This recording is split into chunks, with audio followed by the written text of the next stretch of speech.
Assalamualaikum warahmatullahi wabarakatuh. Selamat pagi semuanya. Apa kabar? Semoga semuanya selalu sehat.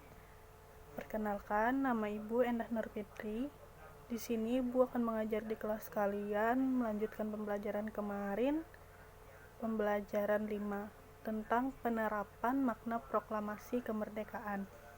Sesudah bangsa Indonesia mencapai kemerdekaan, maka sebagai generasi penerus seharusnya kita menghayati proklamasi dan UUD 1945 dengan bersikap positif dan nyata serta ikhlas.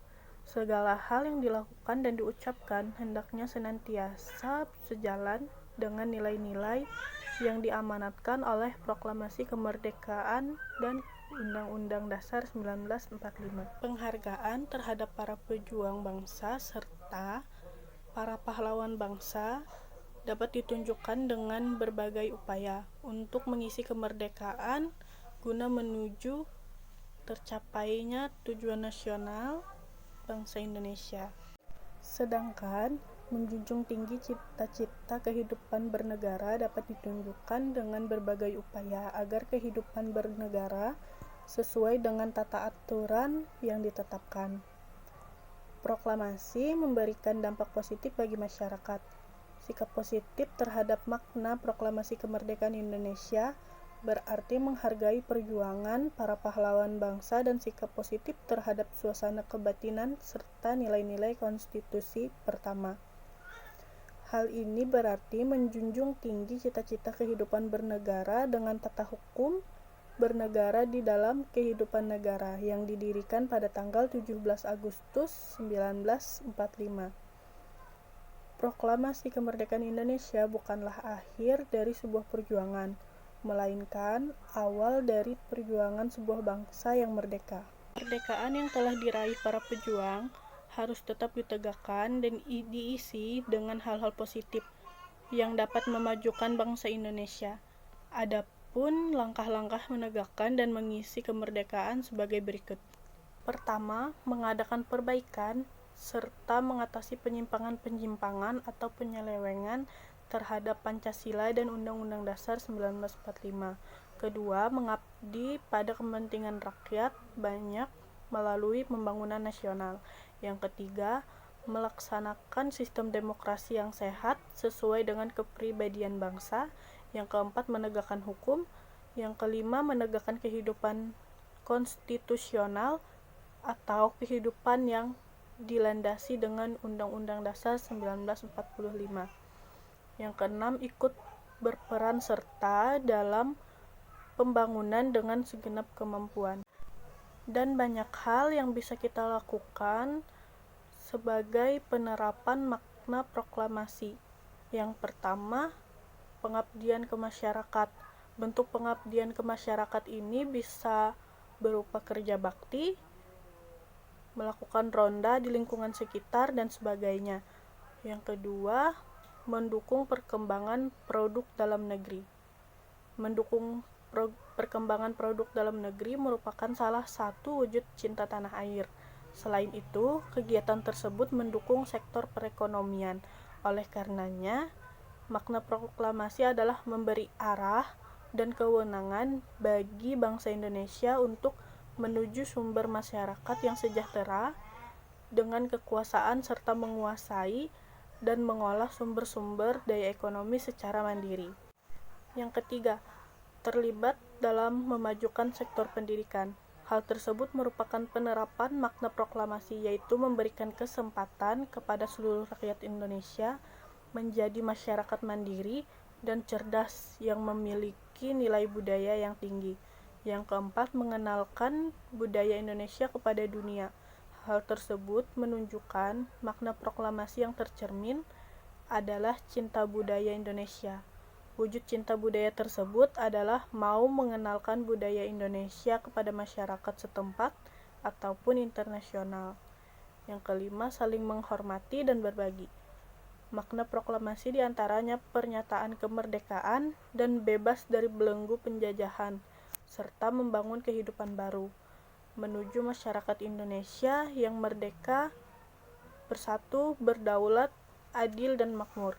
Untuk itu, sikap saling menghargai dan berbagi harus dikembangkan. Bagaimana penerapan makna proklamasi dalam kehidupan sehari-hari, baik di keluarga, sekolah, maupun masyarakat? Pertama, penerapan makna proklamasi di berbagai lingkungan.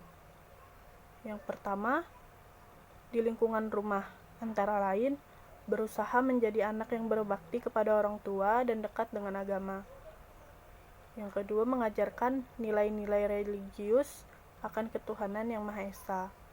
Yang ketiga, tidak bersikap sewenang-wenang terhadap saudara. Nah, yang kedua, makna proklamasi di lingkungan sekolah. Yang pertama, saling menghormati teman yang berbeda suku dan agama. Yang kedua, gemar membantu temannya yang sedang dalam kesusahan. Yang ketiga, berteman dengan semua siswa tanpa membeda-bedakan. Nah, dan yang terakhir, penerapan makna proklamasi di lingkungan masyarakat, yaitu menjaga keharmonisan antar umat beragama, membiarkan orang lain menjalankan kepercayaan dan keyakinannya, dan yang terakhir, membela orang-orang yang ditindas. Nah, cinta budaya Indonesia merupakan salah satu wujud dari makna proklamasi kemerdekaan. Untuk mewujudkannya diperlukan sebuah kerjasama. Jadi, seni tari merupakan salah satu kebudayaan Indonesia.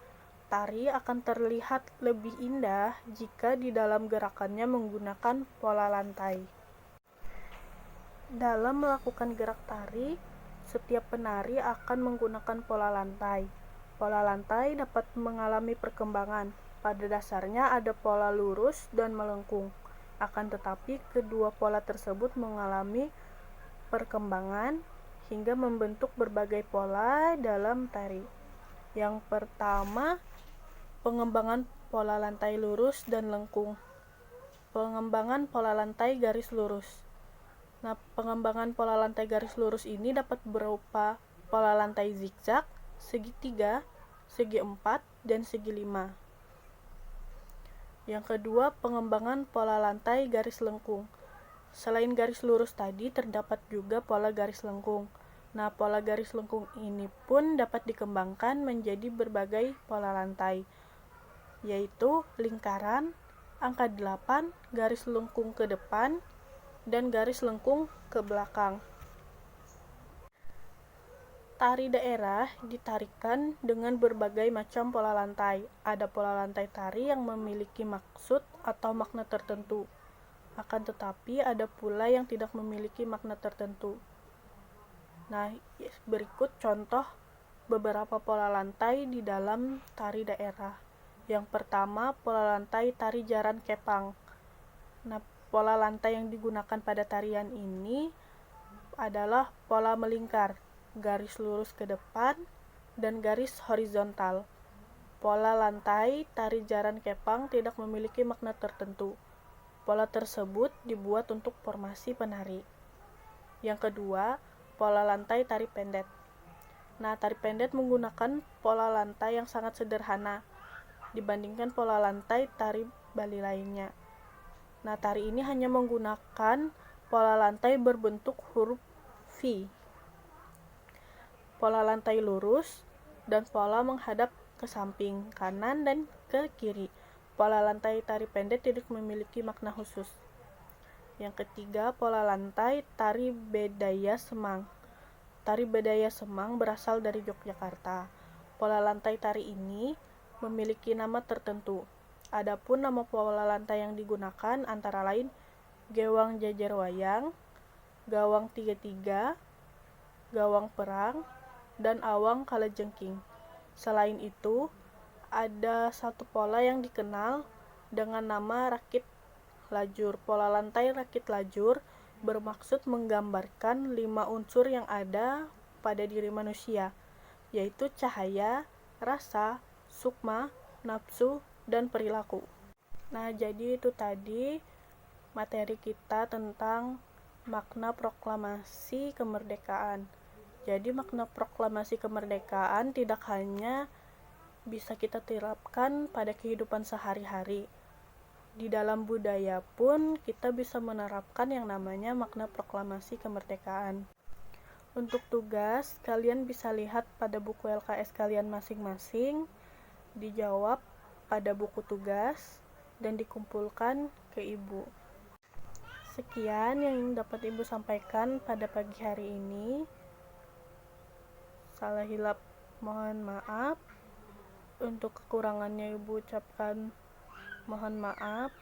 Atas perhatian kalian semua, Ibu ucapkan terima kasih. Ibu akhiri. Wassalamualaikum warahmatullahi wabarakatuh.